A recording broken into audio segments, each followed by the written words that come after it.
Bien, hermanos, muy buenas noches. Damos inicio esta noche a nuestra lección número 6, que lleva por título Inspiración, afirmaciones del Nuevo Testamento.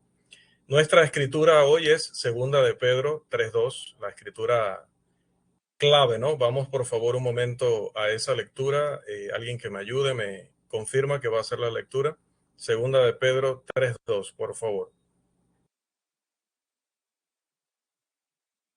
Hermano Juan, Miranda. Ok, hermano. Segunda de Pedro 3:2. Para que tengáis memoria de las palabras que antes han sido dichas por los santos profetas y del mandamiento del Señor y Salvador dado por vuestros apóstoles.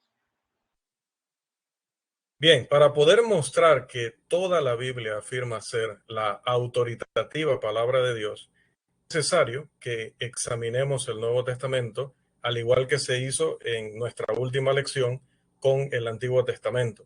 La clave de la inspiración y de la canonización de la Escritura es, como no puede ser otro, definitivamente Cristo.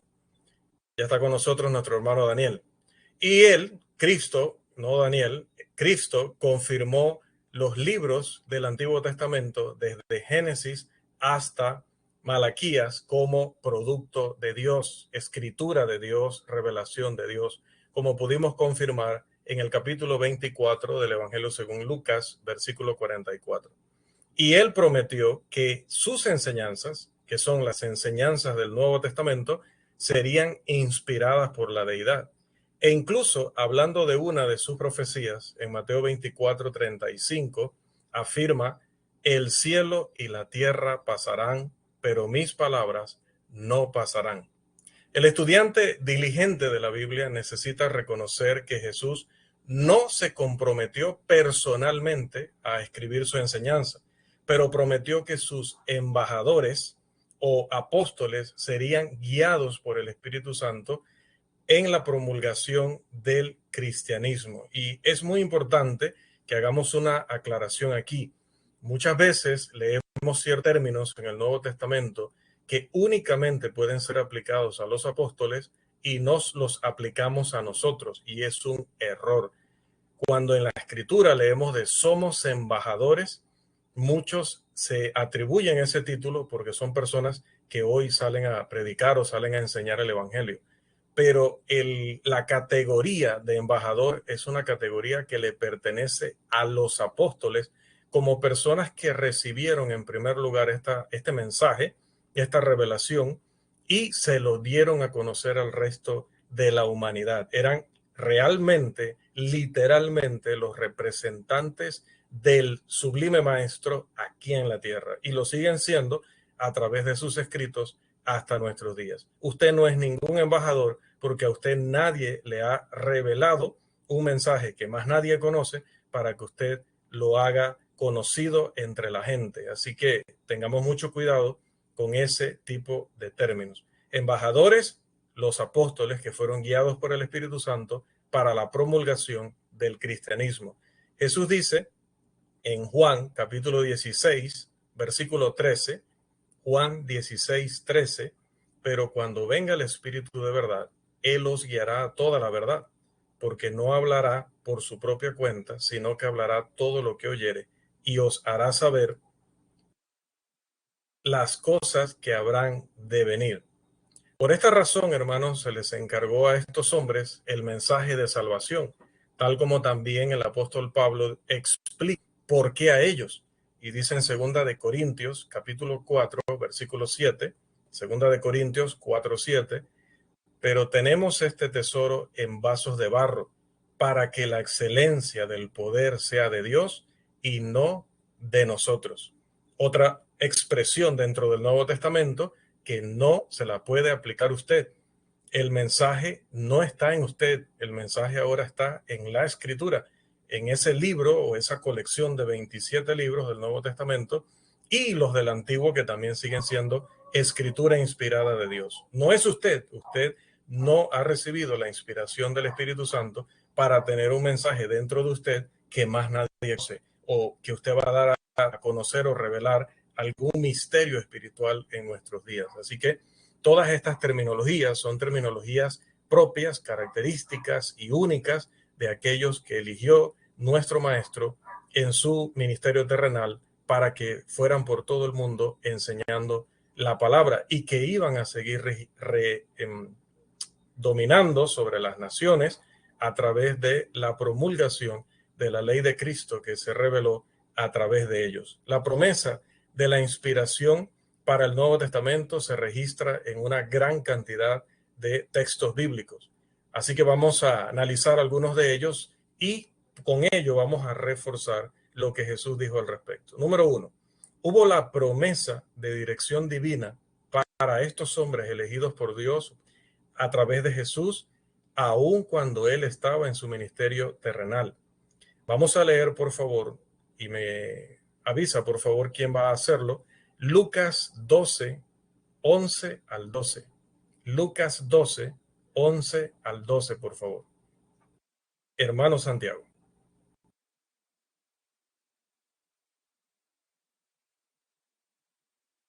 Y alguien que vaya teniendo por ahí Lucas 10 también para leer después de la lectura del hermano. Yo le indico en qué momento, ¿no? Alguien más teniendo Lucas 10 allí a mano. Por ahora vamos a escuchar a nuestro hermano con Lucas 12, 11 al 12. Hermano Felipe. Cuando os trajeren a las sinagogas y ante los magistrados y las autoridades, no os preocupéis por cómo o qué habréis de responder o qué habréis de decir, porque el Espíritu Santo os enseñará en la misma hora lo que habéis de decir. Bien.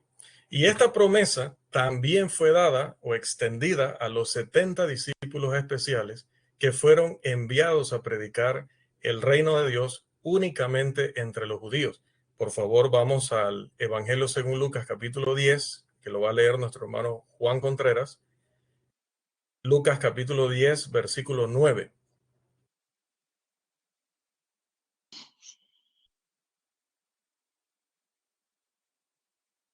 Y sanar a los enfermos que en ella haya y decirles, se ha acercado a vosotros el reino de Dios. Y allí mismo, hermano, vamos también a leer el versículo 16, porque él les comisiona este mensaje y les da este poder. Y luego dice en el versículo 16 algo muy interesante, porque el mensaje que ellos iban a entregar a las personas no iba a ser algo que iban a hacer, como diría en lenguaje del apóstol Pedro, de su interpretación personal o de su idea. No, él no los dejó libres a que fueran y predicaran cualquier tema espiritual, cualquier tema positivo, a que motivaran a las personas, ni permitió que ellos hicieran una interpretación personal de su enseñanza para luego ir y compartirla con otros, sino que los inspiró o el Espíritu Santo los guió, los dirigió para que ellos pudieran hablar. Al punto que en el versículo 16, él advierte lo siguiente. Hermano Juan, por favor. El que a vosotros oye, a mí me oye. Y el que a vosotros desecha, a mí me desecha. Y el que me desecha a mí, desecha al que me envió. Así es, o sea, el mensaje de ellos era tan íntegra y perfectamente un mensaje enviado por Dios, un mensaje nítido, celestial, que no incluía ningún elemento humano excepto el mensajero, que cualquier persona que escuchara este mensaje y lo rechazara era considerado alguien que estaba rechazando al mismísimo Jesús. También había una promesa de guía para los apóstoles y para los escritores inspirados que con sus manos, con sus medios, con sus recursos, iban a redactar los libros del Nuevo Testamento. Por favor, vamos a el Evangelio según Juan, el capítulo 14, los versículos 25 al 26. Me indica alguien allí con deseo, con ánimo de participar también, alguno de los que no ha leído todavía.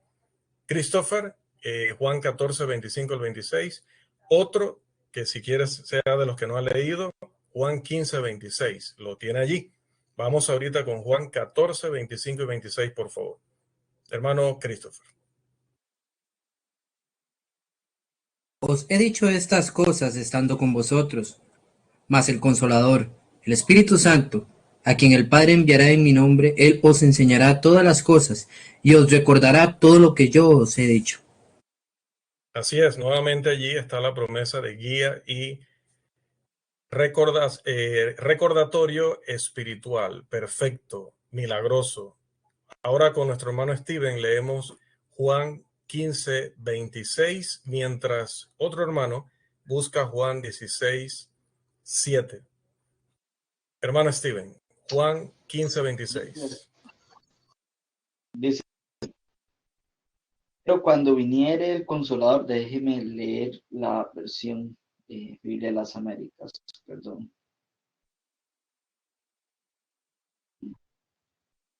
Dice así. Cuando venga el Consolador, a quien yo enviaré del Padre, es decir, el Espíritu de verdad que procede del Padre, Él dará testimonio de mí. Así es, o él dará testimonio de mí o acerca de mí. ¿Cómo lo iba a hacer? Guiándolos a ellos a toda la verdad. Y esta es la razón por la que no es necesario un libro de Mormón, no es necesario un catecismo, no es necesario un libro de confesiones, no es necesario hacer un credo, no es necesario que surja algún profeta o alguien que venga a complementar el Nuevo Testamento, porque la promesa dice que el Espíritu de verdad que procede del Padre iba a dar testimonio de Jesús y les iba a recordar todo, no una parte, les iba a recordar todo. Además, se refuerza esta promesa en Juan 16, 7 en adelante. Por favor, Juan 16, 7 en adelante. Habíamos asignado a, o todavía nadie. Hermano Daniel.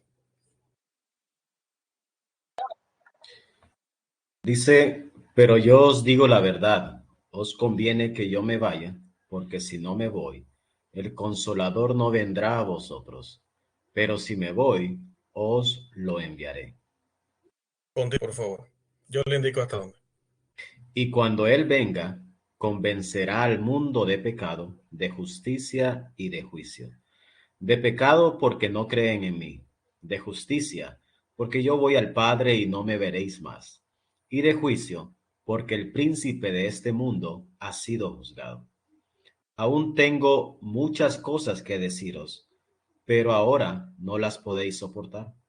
Pero cuando Él, el Espíritu de verdad, venga, os guiará a toda la verdad, porque no hablará por su propia cuenta, sino que hablará todo lo que oiga y os hará saber lo que habrá de venir. Él me glorificará, porque tomará de lo mío y os lo hará saber. Todo lo Amén. que tiene el Padre. Perdón. Hasta allí, versículo 14, ¿no? 16, Sí, 7 al 14. Muchas gracias, Daniel. Los apóstoles confirmaron, porque no es solamente esta promesa que dio el Señor, sino que ellos mismos a través de sus escritos también confirmaron que se les había dado toda la verdad de Dios. Si vamos a la primera carta a los Corintios, voy a asignársela a Irving porque había levantado la mano después de Daniel. Primera de Corintios, capítulo 2, versículo 13. Y otro hermano, por favor, y me indica cuál, la segunda carta de Pedro 1:3. Primero, Primera de Corintios 2:13 y luego Segunda de Pedro 1:3, por favor. Irving con Primera de Corintios 2:13. Amén. Christopher leería Segunda de Pedro 1:3. Hermano Lo Irving. lo cual también hablamos, no con palabras enseñadas por sabiduría humana, sino con las que enseña el Espíritu, acomodando lo espiritual a lo espiritual.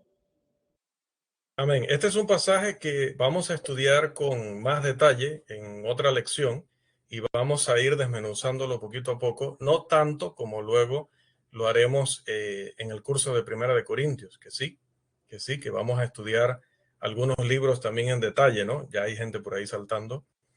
Sí vamos a estudiar algunas cartas muy importantes en el Nuevo Testamento, y una de ellas definitiva, innegablemente, es Primera de Corintios. Y obvio, todas son importantes, pero yo sé que usted me entiende cuando quiero decir que son vitales. Hay algunas que son vitales que las analicemos aquí juntos, y hay algunas que usted puede leerlas y estudiarlas por su propia cuenta, pero creo que cartas como Primera de Corintios son de una urgencia, por ejemplo, en comparación incluso con la segunda. La carta es muy urgente de estudiarse, sobre todo en un ámbito así de escuela y estudiantado. Y también, por ejemplo, la carta a los romanos es otra carta que definitivamente ha de estudiarse también en este entorno. Y cartas como Hebreos también es otra carta que definitivamente debemos estudiar de la misma manera. Así que, pues, no me quiero adelantar, pero si Dios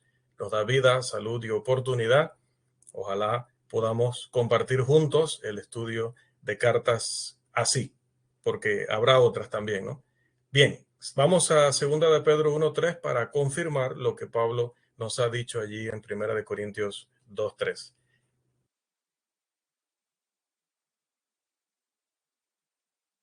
Segunda de Pedro, capítulo 1, versículo 3. Como todas las cosas que pertenecen a la vida y a la piedad nos han sido dadas por su divino poder, mediante el conocimiento de aquel que nos llamó por su gloria y excelencia. Amén. Bien, entonces tenemos aquí todas las expresiones donde no solamente nuestro Señor prometió que los apóstoles iban a conocer toda la verdad, se les iba a recordar esa verdad, se les iba a recordar el testimonio acerca de la vida y de las enseñanzas de Jesús, se iba a hacer de una manera sobrenatural, directa, milagrosa, por medio del Espíritu Santo, y ellos serían los embajadores, serían los vasos de barro, serían los testigos, que es un término también muy importante de entender, que es un término que el Nuevo Testamento utiliza de una manera muy particular para referirse a los apóstoles, porque fueron testigos presenciales de la muerte, sepultura y resurrección de nuestro Señor. Ni usted ni yo estuvimos allí, ni ninguno de nuestros hermanos vivos en la actualidad, ni durante estos 2000 años después del primer siglo. Ninguno estuvimos allí para decir que hoy somos testigos de Cristo. Así que hay que tener mucho cuidado con esa terminología en nuestros sermones, en nuestro evangelismo, en nuestros himnarios. Mucho cuidado, porque el Nuevo Testamento ya le asignó un significado a ese término, ya lo utiliza en un contexto, y los únicos testigos de Cristo son los apóstoles. Nosotros lo que hacemos es reproducir el testimonio de Jesús que ya ellos presentaron al resto del mundo para hacerlo extensivo a todos los seres humanos hoy. Pero no somos testigos de esas cosas. Usted sabe que cuando los apóstoles hablaban de hemos sido testigos, luego especificaban qué significaba ser testigo. Y con las especificaciones que ellos dan, usted ni yo podemos calificar como tales. Ahora consideremos las afirmaciones de los escritores del Nuevo Testamento directamente, aparte de las que ya leímos, porque ya que Jesús prometió una guía inspirada para recordar y enseñar el mensaje del Nuevo Testamento a sus apóstoles y escritores, entonces no es extraño que podamos encontrar a través del Nuevo Testamento una gran cantidad de pasajes que dicen, que afirman, que repiten esta gran verdad. Por ejemplo, vamos al libro a los Hebreos, al capítulo 1, los versículos 1 y 2, por favor. Hebreos, capítulo 1, los versículos 1 y 2.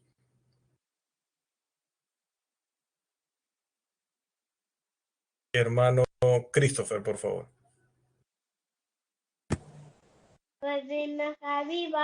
Hebreos capítulo 1, versículo 1 al 2, ¿verdad? Hebreos 1, 1 al 2. Mientras tanto, le damos la bienvenida a nuestro hermano Alonso, que llegó por allí. Supongo que habló el heredero, pero me gustó porque me dio alerta de que ya estaba el hermano con nosotros. Bienvenido.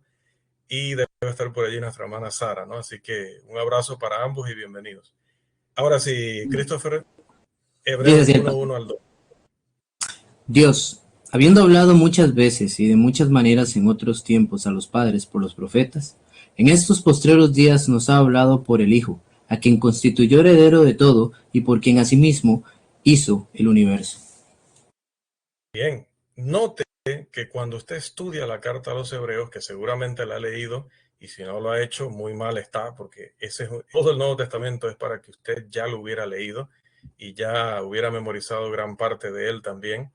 Pero note que el autor de este libro insiste en que su escritura debe ser comparada y debe ser considerada incluso superior a los escritos proféticos del Antiguo Testamento. El escritor de Hebreos o el autor de Hebreos afirma en su escrito que es inspirado en cuanto al conocimiento que él tiene del plan de redención de Dios. De hecho, le llama a su mensaje la gran salvación. Note que la palabra que él menciona en el capítulo 2, la palabra dicha por medio de los ángeles, es una referencia al código mosaico o a la ley de los 10 mandamientos, y esa ley ya no está vigente. Lo menciona Romanos capítulo 7, los versículos 4 al 7, y Hebreos capítulo 10, los versículos 25 al 31. La palabra dicha por medio de los ángeles estuvo vigente durante un tiempo, pero ahora hay un mensaje superior. El mensaje que se nos ha llegado viene a tomar ese lugar de vigencia y empieza a regir nuestras vidas, y es un mensaje superior, con promesas superiores, pero también, aunque no es nuestro tema específico hoy, con consecuencias aún más terribles en el caso de las personas que lo menosprecien y que no estén dispuestos a obedecerlo. En segundo lugar, el apóstol Pedro también comenta que sus palabras, las que él escribe a la iglesia, y las palabras del resto de los apóstoles deben compararse también con las antiguas palabras proféticas. Si nos vamos nuevamente a la segunda carta del apóstol Pedro, capítulo 3, los versículos 1 y 2, noten cómo lo presenta el apóstol. Segunda de Pedro, capítulo 3, los versículos 1 y 2.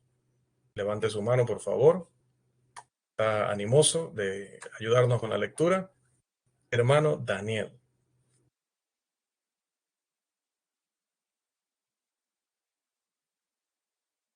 Dice la palabra: amados, esta es ya la segunda carta que os escribo, en las cuales, como recordatorio, despierto en vosotros vuestro sincero entendimiento, para que recordéis las palabras dichas de antemano por los santos profetas y el mandamiento del Señor y Salvador, declarado por vuestros apóstoles. Note, él habla de que debemos considerar las profecías que se dieron previamente, pero luego, ¿con qué las deben parar? Con los libros que hablan de su cumplimiento y que explican su verdadero significado.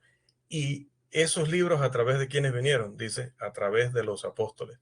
De hecho, Pedro, hermanos, bueno, Pablo también, ¿no? Pero quería decir en este contexto, Pedro estaba absolutamente seguro de que aquello que él enseñaba venía directamente de Dios. Si vamos en esta misma carta, la segunda, pero al capítulo 1, los versículos 16 al 21, escuchemos cómo Pedro se refiere a lo que él escribe. Segunda de Pedro 1, 16 al 21, por favor.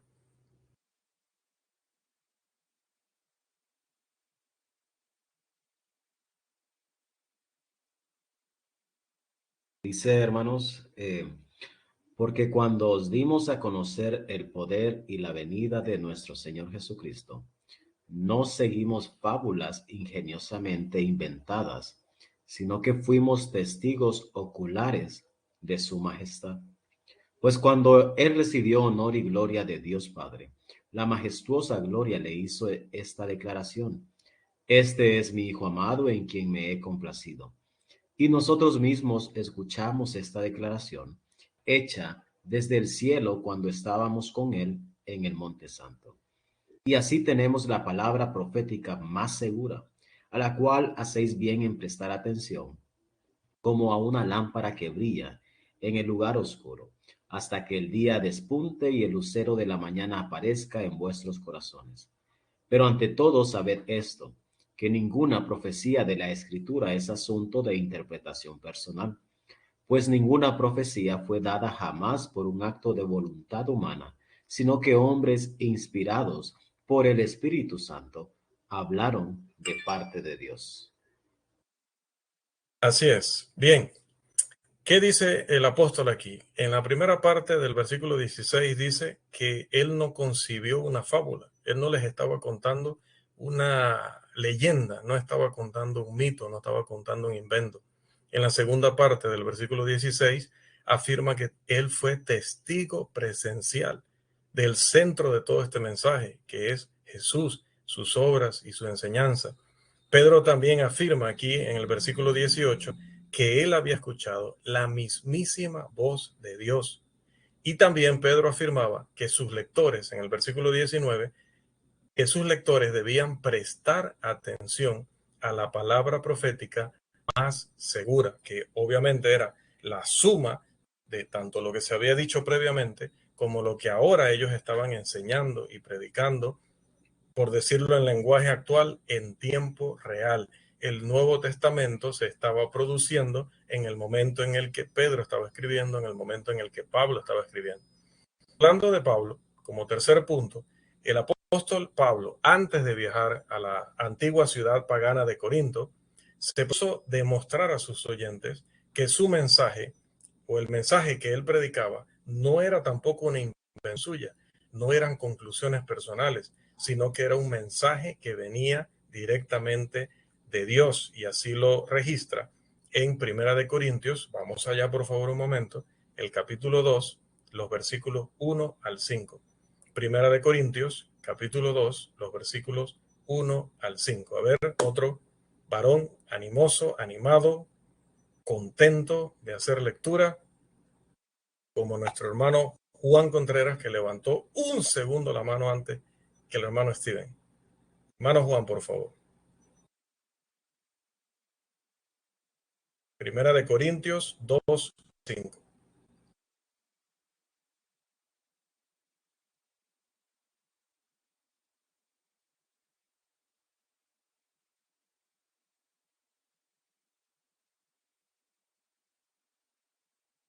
Hermano Juan, está el micrófono silenciado.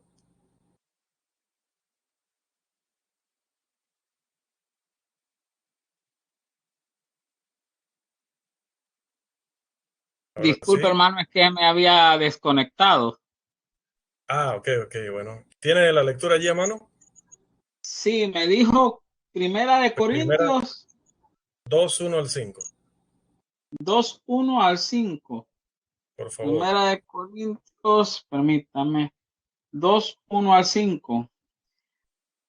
Así que, hermanos, cuando fui a vosotros para anunciarlos el testimonio de Dios, no fuimos con excelencia, fui con excelencia de palabras o de sabiduría,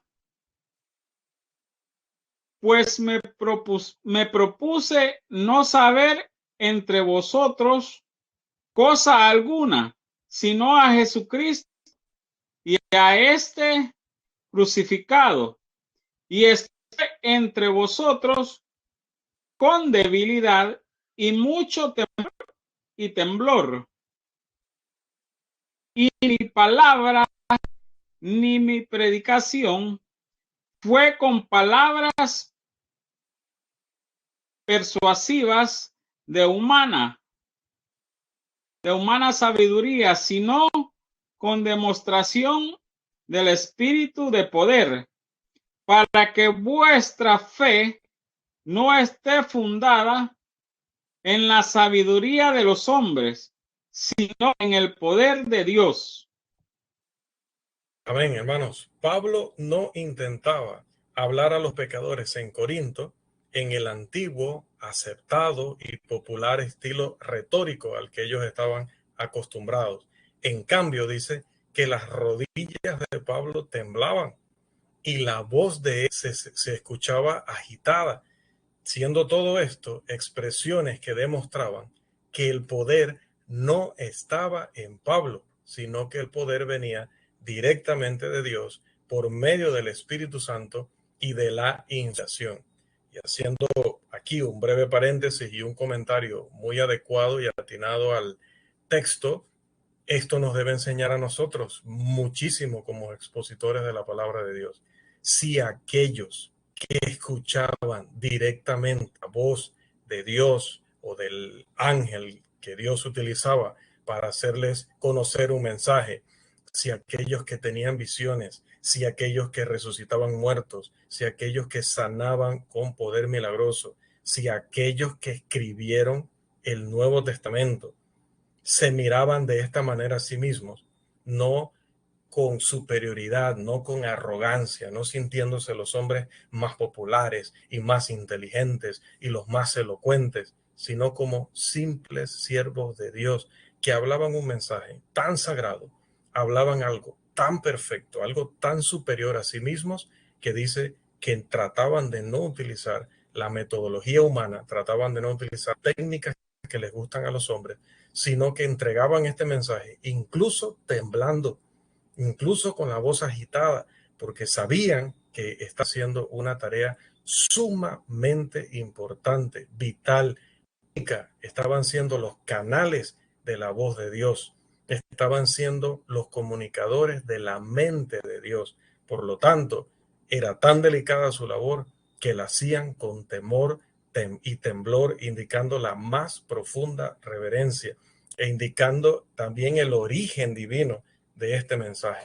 Ahora no podemos venir usted y yo, que simplemente tomamos algo que ya escribió Pablo, que ya escribió Juan, que ya escribió Pedro, y pararnos en el púlpito o frente a la cámara y micrófono, si estoy enviando un audio, y hablar desde la arrogancia, hablar desde la autosuficiencia, hablar desde una autoevaluación de erudición, lo que se quiera.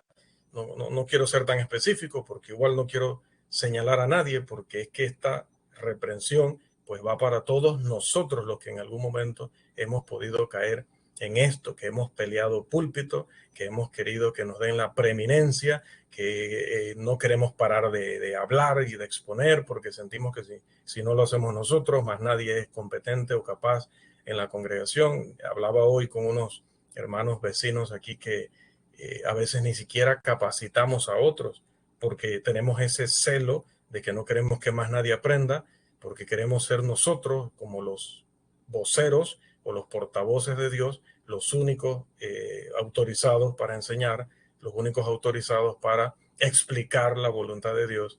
Y ya usted sabe lo que eso implica. Ahora, antes de que levanten sus manos y antes de que anoten ahorita que me van a hablar de esto después, solo ha sido un comentario acorde pues a lo que Pablo, la actitud mostrada de Pablo aquí, pero nuestro tema tiene que ver con Pablo lo hizo de esta forma porque también él entendía que no debía transmitir a los griegos, no debía transmitir a los gentiles que él era demasiado competente y demasiado capaz y que todo eso que él enseñaba era porque él era muy inteligente.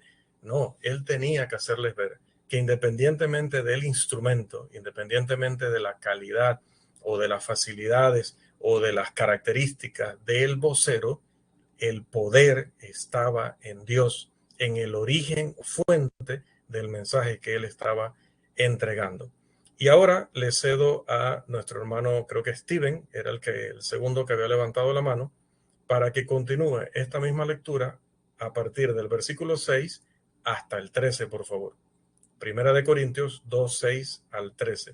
Y recuerde, el departamento técnico que se encarga de compartir las citas en el mural este que tenemos compartido, por favor, valga la redundancia, me sigue ayudando allí, ¿no? No puedo ver, pero estoy confiado de que quien sea está pasado de eficiencia. Igual tengo que recordárselo, ¿no? Primera de Corintios 2, 6 al 13, hermano Steven, por favor. Amén.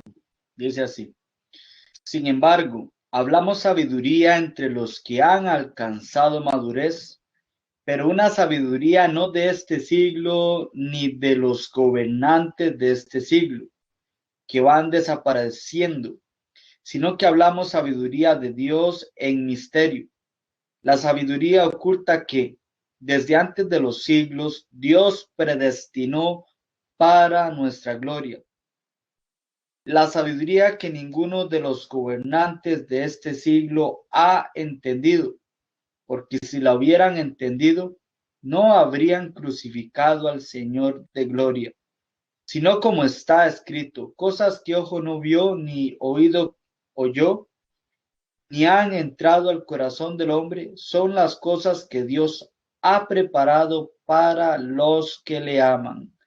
Pero Dios nos la reveló por medio del Espíritu, porque el Espíritu todo lo escudriña, aún las profundidades de Dios. Entre los hombres, ¿quién conoce los pensamientos de un hombre, sino el Espíritu del hombre que está en él?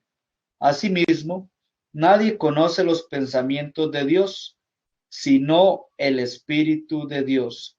Y nosotros hemos recibido no el espíritu del mundo, sino el Espíritu que viene de Dios, para que conozcamos lo que Dios nos ha dado gratuitamente, de lo cual también hablamos, no con palabras enseñadas por sabiduría humana, sino con las enseñadas por el Espíritu, combinando pensamientos espirituales con palabras espirituales.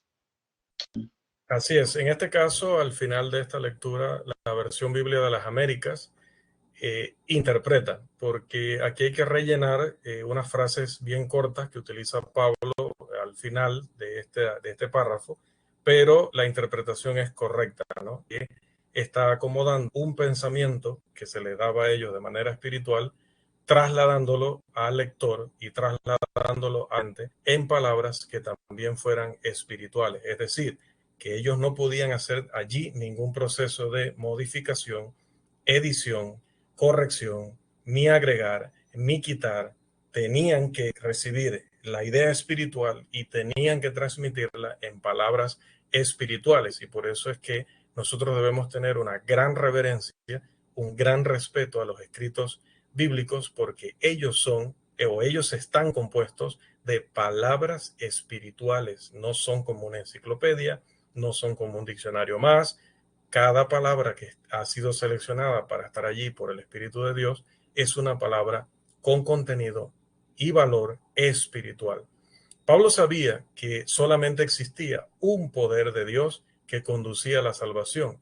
Y en un texto que conocemos demasiado bien, como es el de Romanos 1, 16 al 17, el apóstol dice: porque no me avergüenzo del evangelio, porque es poder de Dios para salvación a todo aquel que cree, al judío primeramente y también al griego, porque en el evangelio la justicia de Dios se revela por fe y para fe, como está escrito, mas el justo por la fe vivirá.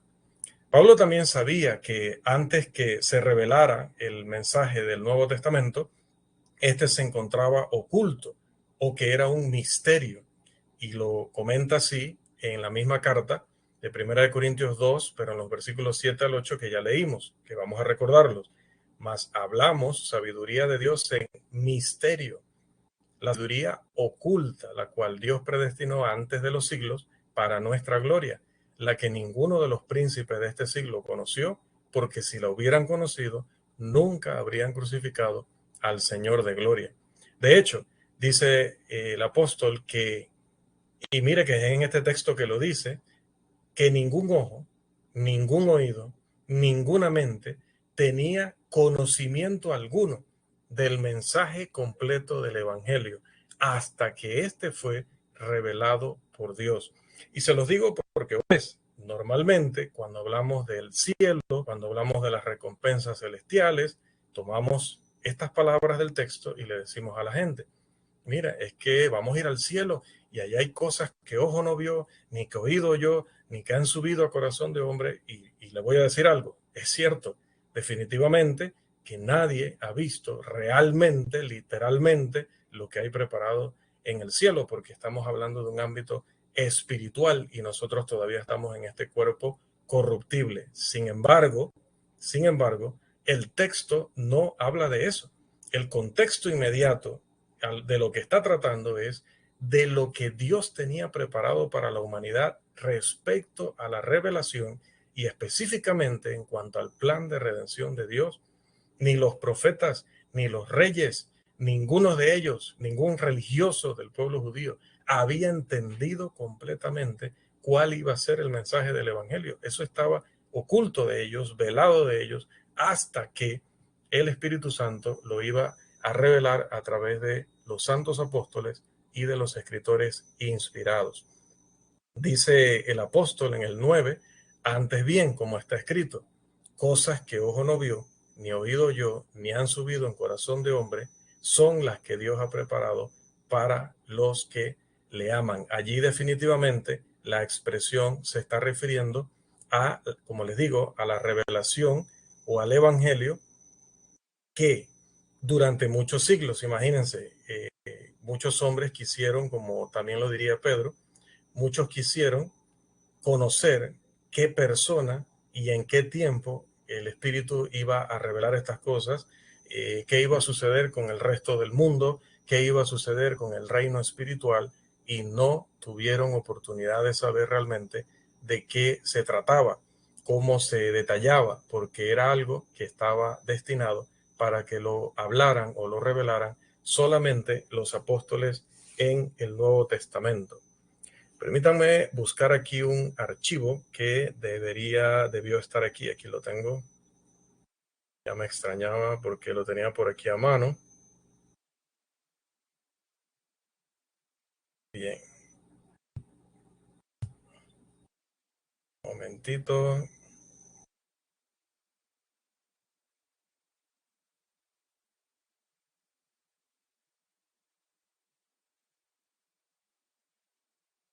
Ok, muy importante. Ahora vamos al versículo 10. Vamos al versículo 10. Ya sé qué pasó aquí, que por alguna razón tengo abierto dos. Tengo duplicado el archivo aquí. Cerramos este y este es el vigente. Y quitamos aquí. Bien. El versículo 10 dice, permítame también, denme un momentito que se me han confundido las ventanas acá.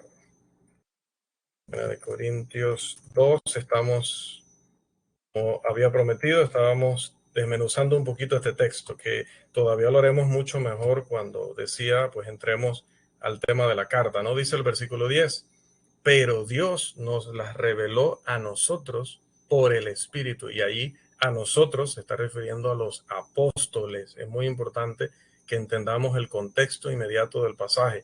A veces leemos el nosotros, nosotros, nosotros y nos dejamos llevar. Recuerdo que en mi niñez, a veces en la iglesia leíamos o se leía pues algún pasaje que decía, y no, ¿acaso no están los restos de Josué con nosotros hasta el día de hoy?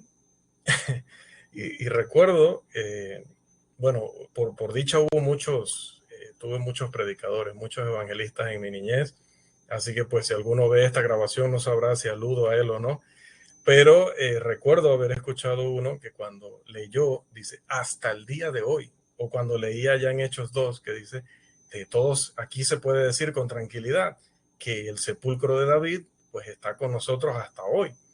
Entonces el hermano decía, miren lo que dice la palabra, o sea, hasta el día de hoy usted podría viajar a aquellas tierras y encontrar todavía aquel altar que levantó Josué, o aquel altar que levantó Moisés, o que levantó Abraham, o el sepulcro de David, etcétera, ¿no?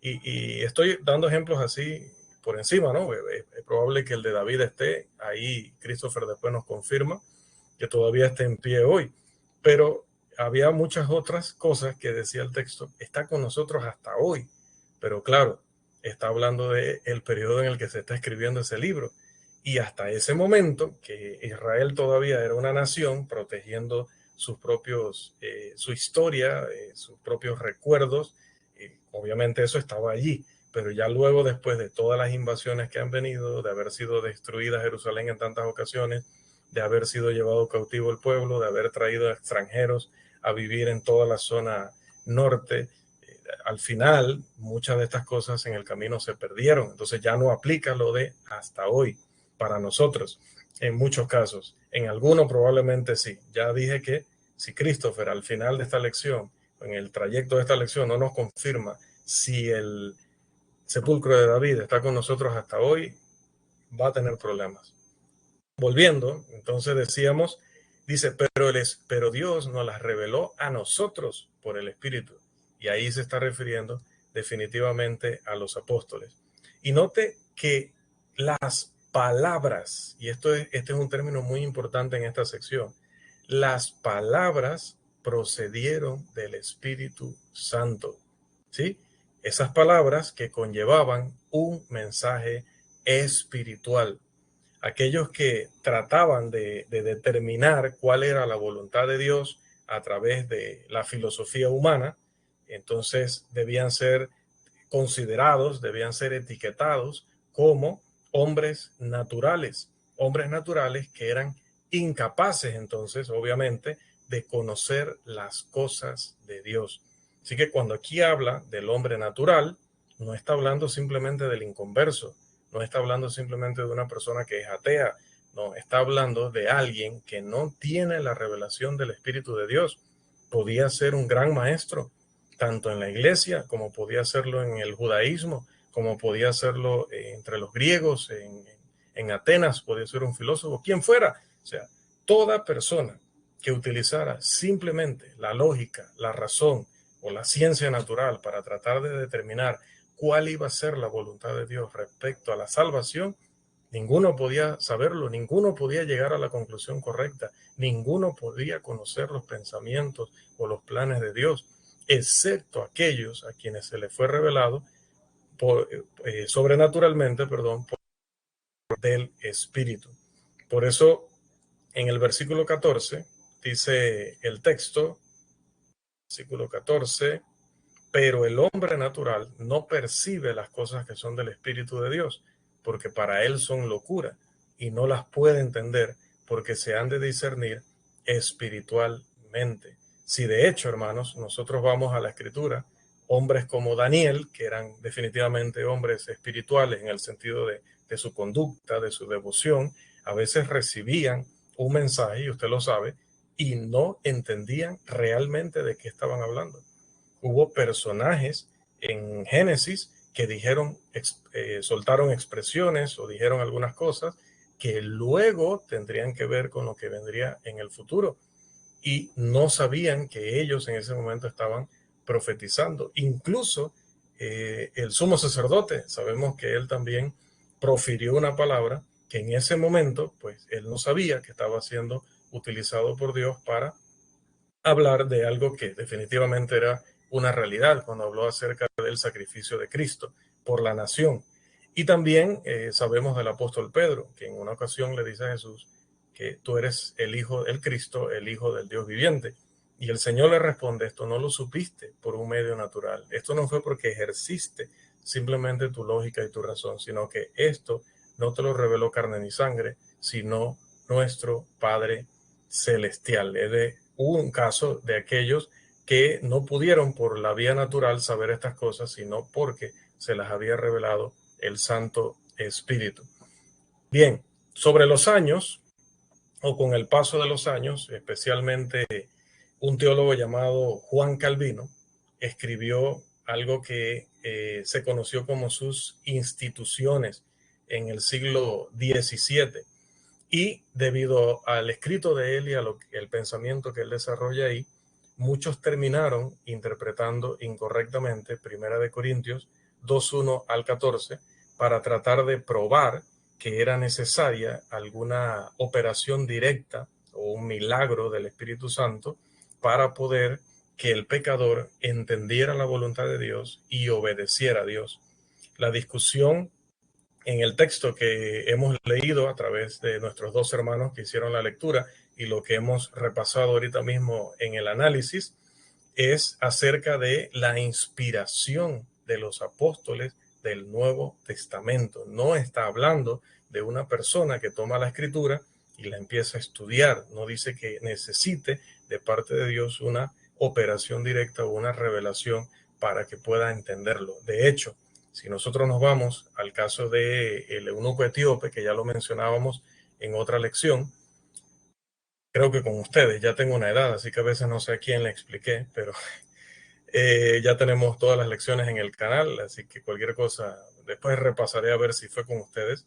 Pero hablábamos del eunuco etíope y poníamos el ejemplo de que cuando él no entendía la escritura, el ángel no llegó y lo tocó y le dio un poder sobrenatural para él poder entender, sino que en el caso de él, que era un inconverso, a pesar de ser un hombre temeroso de Dios, en lo que respecta al cristianismo, era un inconverso, lo que el Señor hizo fue hablarle a través de a Felipe, el evangelista, y lo envió para que él como ser humano le explicara al otro ser humano para que entonces pudiera entender, dándonos una gran lección, porque en un periodo en el cual el Espíritu descendía sobre los cristianos y les daba conocimiento sobrenatural y les ayudaba a discernir y a entender, y por eso no eran necesarios estos cursos, no eran necesarias las escuelas de predicación, que de hecho es una falacia, aunque tampoco está dentro del alcance de mi estudio justificar las escuelas de predicación, pero algunos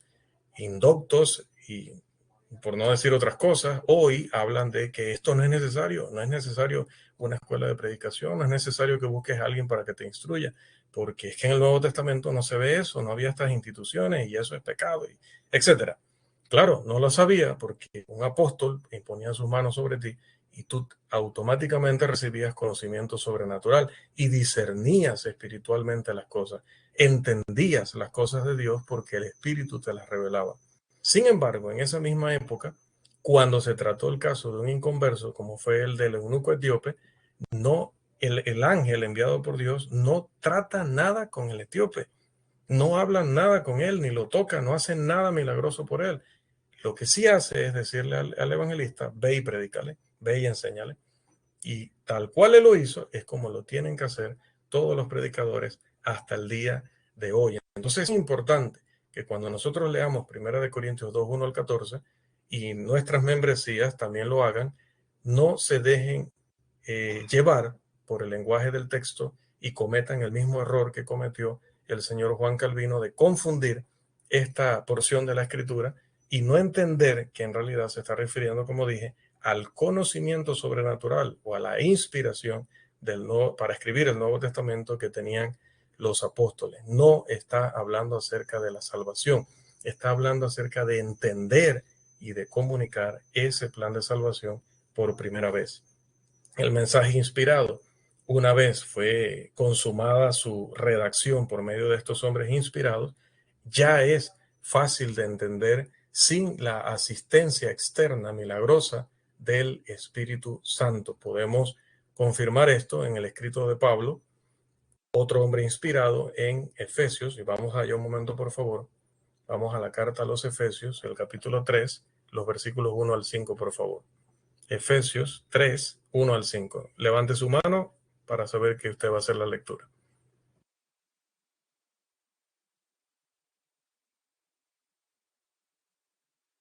Hermano Santiago, Efesios 3, 1 al 5, por favor.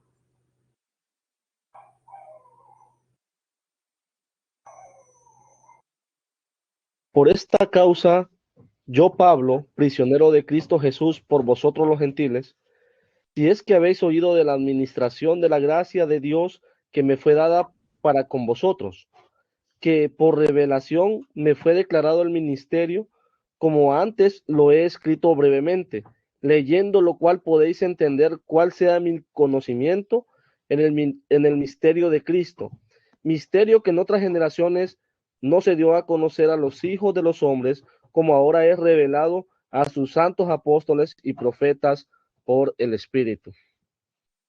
Hasta el versículo, hermano. Hasta el 5, ¿no? Ok.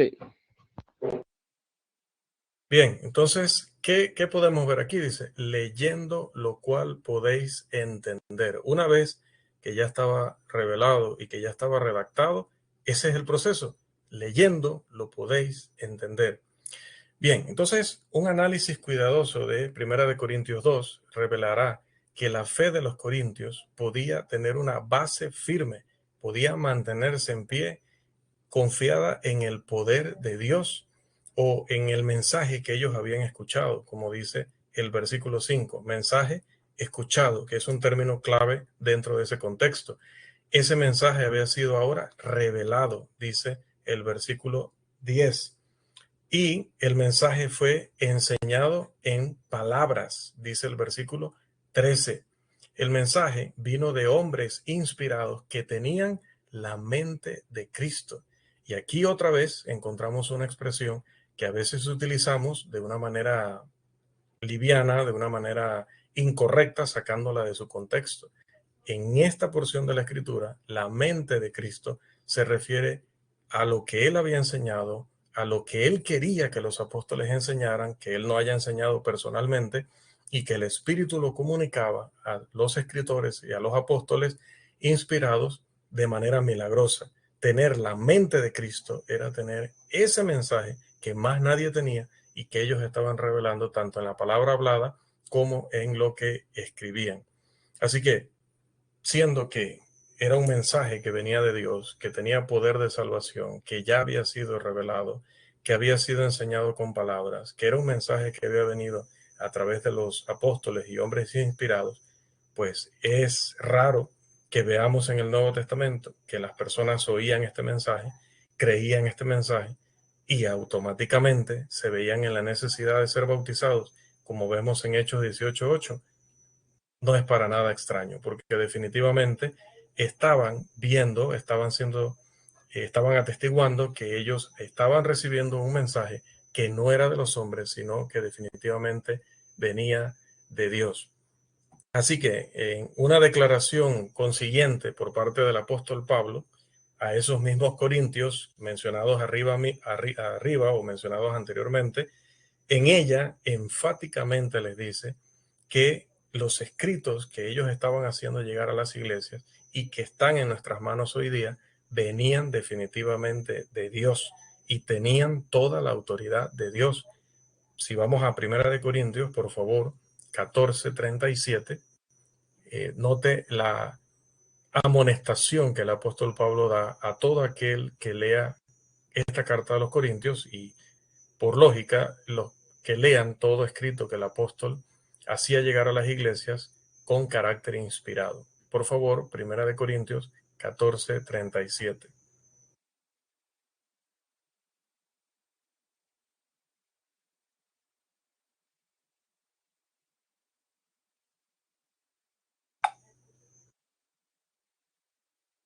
Por favor, hermano Christopher. Dice así: si alguno se cree profeta o espiritual, reconozca que lo que os escribo son mandamientos del Señor. Imagínense, incluso decía, en aquella época donde había personas que estaban recibiendo la habilidad de tener el conocimiento bíblico automáticamente, milagrosamente, en ese tiempo el apóstol dice, sí, aquí hay mucha gente que tiene el conocimiento, pero tiene el conocimiento porque nosotros, los embajadores de Cristo, los testigos de Cristo, les hemos comunicado dicho poder o dicho conocimiento. Entonces, si el origen de eso es Dios y nosotros hemos sido el medio, por lógica, toda persona, así sea profeta, así sea maestro, evangelista, anciano, diácono, lo que sea dentro de la iglesia, y aún teniendo también dones espirituales, siempre debe sujetarse a nuestra autoridad como apóstoles. Debe reconocer si de verdad es una persona que comunica el mensaje de Dios por guía del Espíritu Santo, que no, lo que escribimos los apóstoles es superior a todo y es la autoridad final. Entonces, varones y hermanos, pues el tiempo ha vencido, pero creo que hemos reforzado nuestra convicción, hemos repasado estos pasajes interesantes que hablan acerca de las afirmaciones de nuestro Señor Jesús, lo que Él prometió respecto a la inspiración de los apóstoles y el resto de los escritores inspirados, y también hemos repasado parte de lo que el Nuevo Testamento explica al respecto en las palabras de esos mismos apóstoles y escritores inspirados. Todavía queda material de esta lección, pero con lo que hemos llegado hasta aquí, en lo que el tiempo nos ha permitido, creo que estos puntos nos quedan lo suficientemente claros. En todo caso, como siempre, vamos a abrir el espacio para que ustedes puedan hacer preguntas, puedan hacer aportes o puedan presentar algún comentario. Bien, hermanos, entonces ya damos por concluida nuestra lección de esta noche, la inspiración, tomando en cuenta las afirmaciones del Nuevo Testamento, tanto las afirmaciones hechas por el mismo Jesús en modo de promesa, que se cumplieron desde el momento de su ministerio terrenal con los 70, con los apóstoles, y que luego también se siguieron cumpliendo a través del resto del Nuevo Testamento. Y luego vimos parte del material de esta lección con respecto a las afirmaciones de los mismos apóstoles hablando de inspiración. Y nos pudimos concentrar en 1 Corintios capítulo 2, 5 en adelante para hacer una interpretación de ese pasaje, para darle su significado original y una exhortación que hemos hecho de utilizar el texto en el verdadero sentido que el apóstol Pablo lo escribió, porque ese texto en mucho de su lenguaje o en la mayor parte de su lenguaje se refiere a un momento muy particular de la historia de la iglesia, que es el momento en que estos vasos de barro, que estos embajadores, que estos testigos presenciales tenían la mente de Cristo en el sentido de tener la revelación sobrenatural del contenido del Nuevo Testamento. Hoy tenemos la mente de Cristo, pero no en nuestra cabeza, tenemos la mente de Cristo en la Escritura. Y allí, la pasamos a nuestra mente cuando la aprendemos, cuando le metemos ese conocimiento también en nuestro ser.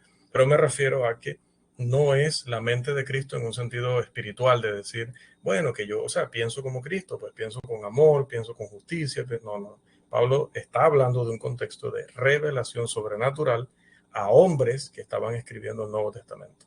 Ellos tenían la mente de Cristo en el sentido de lo que él prometió en Juan 14, en Juan 15 y en Juan 16, que el Espíritu les iba a recordar todo lo que Cristo les había enseñado. Dice, tomará de lo mío y se los dará. ¿Qué tomó? La mente de Cristo. Y luego dice, ¿quién sabe lo que hay en Dios? Solamente el Espíritu de Dios. Y ese nos lo ha dado a conocer. ¿A quiénes? A nosotros no directamente. Se lo dio a conocer a los apóstoles. Y ellos nos han dado a conocer eso, pero como al resto del mundo. O sea, nosotros, para que lo entendamos todavía mejor, nosotros quedamos en una situación similar al resto de la humanidad. Es decir, usted por ser cristiano no tiene un poder sobrenatural ni especial para entender la Escritura. Y la persona que está afuera no necesita ese poder especial ni don sobrenatural para poder entender la Escritura. Tanto él como usted se tienen que esforzar estudiando para que puedan comprender la voluntad de Dios. Pero la voluntad de Dios está diseñada, está escrita de tal manera que ambas partes lo pueden entender. Tanto el que está en la fe ya como el que aún no ha llegado. Claro que la madurez espiritual te ayuda a tener un insight, dicen en inglés, un entendimiento, una comprensión a fondo de cada doctrina, que obviamente no va a tener el inconverso. Pero nos referimos a que lo que el hombre necesita saber de la voluntad de Dios está al alcance suyo, como predicador o maestro, está al alcance de la membresía y está al alcance de los de afuera. Porque si se necesitara un poder especial o una intervención directa para que entendiéramos, o una iluminación sobrenatural, entonces los pecadores estarían perdidos, porque en ellos no podría actuar el Espíritu de Dios y no tendrían oportunidad de conocer la verdad. Bien, el hermano Christopher me pide la palabra, pero nos habíamos comprometido a cerrar con Steven. Christopher, ¿es algo muy puntual? Ok, te concedemos unos segunditos allí. El hermano Moisés de Santiago, ¿se acuerdan? El que siempre les baja puntos y les sube puntos. Me comenta el hermano Irving que está por realizársele una intervención quirúrgica el viernes en su mano, dice, luego de sufrir, no sé si todos lo leyeron ya, yo lo estoy leyendo apenas, luego de sufrir una fractura, ¿no? Tuvo que ser fuerte cuando necesita cirugía. Así que tengámoslo en oración, ¿no? Vamos a hacer una oración ahorita al final y tengámoslo en oración, pues, personalmente. Christopher. Para buscar la precisión, hermano. No, y si es en serio, es para respaldar lo que usted estaba diciendo sobre la primera presentación de la palabra. Este es mi hijo amado en quien tengo complacencia. En el texto de Mateo no hay una referencia nomás que termina y cierra con esa declaración. En Marcos se demuestra que el que lo oye, en teoría, pero el que ve el Espíritu es en realidad Juan, el que lo está bautizando. En Marcos hace la referencia y luego cuando subía del agua vio abrirse el cielo. Es básicamente Juan. Y en Juan se da la otra declaración que es donde ya más usted entiende que eso está más ligado a Juan, donde dice... Bueno, perdón, vamos a adelantarme para ir al versículo preciso, 32 del capítulo 1. Y también dio Juan testimonio diciendo, vi al Espíritu que descendía del cielo como paloma y permaneció sobre él. Y no le conocía, pero el que me envió a bautizar con agua, aquel me dijo, sobre quien veas descender el Espíritu y que permanezca sobre él, ese es el que bautizará con el Espíritu Santo. Entonces, sirven de forma obviamente complementaria, porque así es como debe verse, pero sí es más propio, como usted dice, no para la multitud específicamente, sino fue más para Juan, para que reconociera que este era la persona que estaba esperando. Correcto, excelente, muchas gracias, Chris. Igual, hay un texto en los Evangelios, Juan 12:29, por favor. Bueno, voy a leerlo. Dice, y la multitud que estaba allí y había oído la voz, decía que había sido un trueno. Otros decían, un ángel le ha hablado. En este caso, se da otro, no es el momento de este es mi hijo amado, sino que el Señor le dice, Jesús dice, Padre, glorifica tu nombre. Entonces viene una voz del cielo, lo he glorificado y lo glorificaré otra vez. Entonces dice la reacción, y la multitud que estaba allí y había oído la voz, decía que había sido un trueno. Otros decían, un ángel le ha hablado. Respondió Jesús y dijo, no ha venido esta voz por causa mía, sino por causa de vosotros. Entonces, okay, no es el texto del bautismo, pero sí funciona para corroborar el hecho de que lo que quería establecer era que podía escucharse, que alguien habló, que alguien dijo algo, pero la gente podía estar confundida al punto de que algunos creyeron que era un trueno. O sea, imagínense, usted escucha un trueno, no está escuchando un mensaje inteligible, está escuchando un sonido estruendoso. Entonces, pero en el caso de Mateo 17, creo que es el texto más apropiado, decía, para cotejarlo con el de Pedro, porque allí sí él está haciendo una afirmación que los oyentes directamente la están recibiendo y comprendiendo plenamente. Así que muchas gracias, Chris. Y agreguemos ahí entonces también, aparte de los que mencionabas, Juan 12:29. Bien, varones, entonces muchas gracias por esta noche en que han otra vez prestado este tiempo, teniendo siempre esta disposición. Nuestro hermano Rafael ya está también aquí con nosotros, que recordemos siempre que el hermano Rafael trabaja de noche, al igual que nuestro hermano Samuel, pero a veces pues sale un poco más tarde, entonces entendemos la circunstancia de que a veces se conecte un poco pasado. Y en el caso de nuestro hermano Samuel ya sabemos pues que a veces podrá estar y a veces no podrá estar, como nuestro hermano Elvis. Así que pues bueno, hermanos, muy agradecido. Espero también que los dos hermanos que se nos unieron esta noche, el hermano Esteban y el hermano Robin, Esteban Pineda y el hermano Robin Morales, también pues se hayan edificado. Ahora que nos han conocido, nos han visto como grupo. Y les comentaba a ellos que tenemos un grupo acá pues muy alegre, gente muy alegre, muy humilde, muy respetuosa en sus comentarios, en sus aportes, en sus preguntas. Tenemos una gran confianza, nos tratamos con mucho cariño. Así que yo les decía a ellos, les va a gustar. Quiero que estén juntamente con el grupo porque van a ver pues que todos nos llevamos muy bien, nadie se considera más que nadie. Yo mismo me apoyo en ustedes, en lo que ustedes puedan complementar, ayudar, aportar, enriquecen mucho la lección y eso tiene de muy gran valor, mucho valor, de un gran valor o de mucho valor. Así que, mis amados hermanos, llegamos hasta aquí por esta noche. Que el Señor les bendiga grandemente. Ya saben la señal, Daniel, Esteban y Robin, cuando hacemos así, no hay vuelta atrás. Muy buenas noches, bendiciones a ustedes, a sus familias, a sus congregaciones. Que el Señor me los guarde y que sigamos tomando esta enseñanza y llevándola al resto del mundo. Que el Señor les bendiga, varones. Buenas noches, hermano. Dios le bendiga. Excelente lección.